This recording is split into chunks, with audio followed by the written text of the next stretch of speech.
Hello everyone, আসসালামু আলাইকুম। সবাই কেমন আছেন? আশা করি ভালো আছেন। আমি আপনাদের দোয়ায় মোটামুটি গতকালকে থেকে আজকে আবার শরীরটা বেশি খারাপ হয়ে গেছে। চেহারা দেখেই বুঝতে পারতেছেন শরীরের অবস্থা। আসলে ঠান্ডা জ্বর একবার যার হয়, জানি না অন্য কোনো সমস্যা আছে কি না।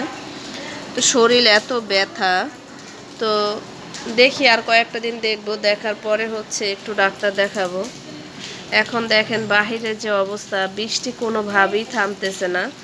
এই সাইডে বসে আছি, ঘামাচ্ছি, আর ফ্যানের বাতাসও ঘাম কমতেছে না। শরীর এতটা দুর্বল হয়ে গেছে। তো ঠান্ডা জ্বর না পাখাই কমে, আবার জ্বরটা আসে। এই তো এই নিয়ে আসি।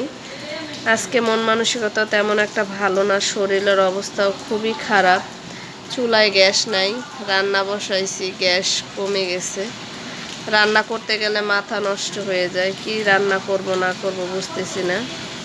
দোয়া করবেন সবাই আমার জন্য, শরীরটা যাতে সুস্থ হয়ে যায়। ভালো থাকবেন সবাই। আর মাথাটার ভিতরে যদি যন্ত্রণাটা কমে যাইতো, মাথাটার যদি ভারটা কমে যাইতো, তাইলে মনে হয় একটু ভালো লাগতো। ভালো থাকবেন সবাই। প্রতিদিন ছোট ছোট করে একটু রিলস আকারে ভিডিওটা দেই, যাতে চ্যানেলটা বেঁচে থাকে আর সমস্যা না হয়। এই তো, আর কিছু না। ভালো থাকবেন। আল্লাহ হাফিজ। দেখা হবে সুস্থ হয়ে।